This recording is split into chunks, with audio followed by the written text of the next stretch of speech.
வணக்கம். என் பெயர் செந்தமிழ் செல்வன். நான் வழக்கறிஞராக பணியாற்றிக் கொண்டிருக்கிறேன். திருவண்ணாமலை மாவட்டம் போலூர் வட்டம் 99 புதுப்பாளையம் கிராமம் எங்களது ஊர். எங்களது ஊரில் நிறைய சிறப்பம்சங்கள் காணப்படுகிறது. எங்களது ஊரானது பிரதானமாக விவசாயத்தை அடிப்படையாக கொண்டது. எங்களது கிராமத்தில் சோழர் கால கோவில்கள், கல்வெட்டுகள் போன்ற சிறப்பு அம்சங்கள் காணப்படுகின்றன. இந்த முக்கியமான சிறப்பம்சம் என்னவென்றால் அமரேஸ்வரர் ஆலயம். இந்த ஆலயமானது சுமார் கிபி 907 முதல் 955 இந்த ஆண்டுக்குள் பிற்கால சோழர்களால் கட்டப்பட்டது என்று வரலாற்று ஆசிரியர்கள் தெரிவிக்கிறார்கள். இந்த கோயில் சிறப்பு அம்சம் என்னவென்றால் 7.25 அடி சிவலிங்கமும் 4 டன் எடை கொண்ட நந்தி சிலையும் இங்கே உள்ளது. இந்த சிலையானது எங்களுக்கு தெரிந்து நீண்ட காலமாக இருந்து வந்தது. பூமிக்கடியில் புதைந்து காணப்பட்டது. இந்த கிராமவாசிகளுக்கு இது என்னவென்று தெரியாமல் நீண்ட காலமாக இதனை சாதாரண ஒரு கல்லாக நினைத்து கொண்டிருந்தார்கள். அந்த வேளையில் 2010ஆம் ஆண்டு மாவட்ட ஆட்சியராக இருந்த முனைவர் திரு ராஜேந்திரன் ஐயா அவர்கள் எங்களது கிராமத்தை பார்வையிட வந்தபோது இந்த கற்களை பார்த்துவிட்டு இது என்னவென்று கேட்கும்போது இது நீண்ட காலமாக இருக்கிறது, இது என்னவென்று தெரியவில்லை என்று கிராமவாசிகள் தெரிவித்தனர். அதன் பேரில் வரலாற்று ஆசிரியர்களை வரவழைத்து இதனை ஆய்வு செய்யுமாறு உத்தரவிட்டார். அந்த உத்தரவின் பேரில் திருவண்ணாமலை அரசு கல்லூரி வரலாற்று ஆசிரியர்கள் வந்து இதனை ஆய்வு செய்தனர்.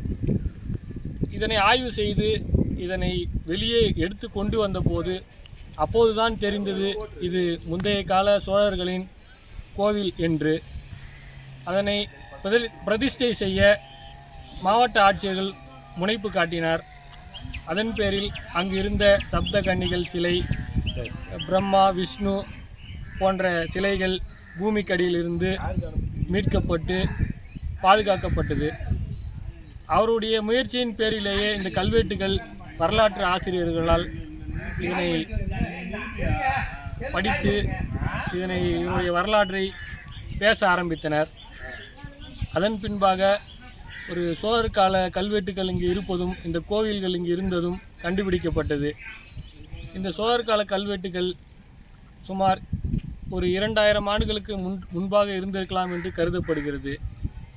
இவை இந்த கோவில்கள் மிக சிறப்பாக கட்டப்பட்டது என்றும் பிற்காலத்தில் 1760 காலகட்டத்தில் இந்த மைசூர் போர் நடந்த காலகட்டத்தில் இவை அழிக்கப்பட்டிருக்கலாம் என்றும் சொல்லப்படுகிறது. இந்த கோவில்கள் எல்லாம் இந்த போரின் காரணமாக சிதைக்கப்பட்டது. சிதைந்த நிலையில்தான் இது ஒரு பாகங்களாக ஒரு இடங்களில் கிடைக்கப்பட்டது. மாவட்ட ஆட்சியர் அவர்கள் வந்து பார்வையிட்டு ஒரு வரலாற்று சிறப்பு மிக்க கிராமத்தை நாம் உற்று நோக்க வேண்டும், இந்த வரலாற்றை வெளிக்கொண்டு வர வேண்டும் என்ற எண்ணத்துடன் விரைந்து செயல்பட்டு அனைத்து கல்வெட்டுக்களையும் சிலைகளையும் மீட்டெடுத்தார். கோவில் கட்டுவதற்கான பணிகளையும் தொடங்கி வைத்தார்.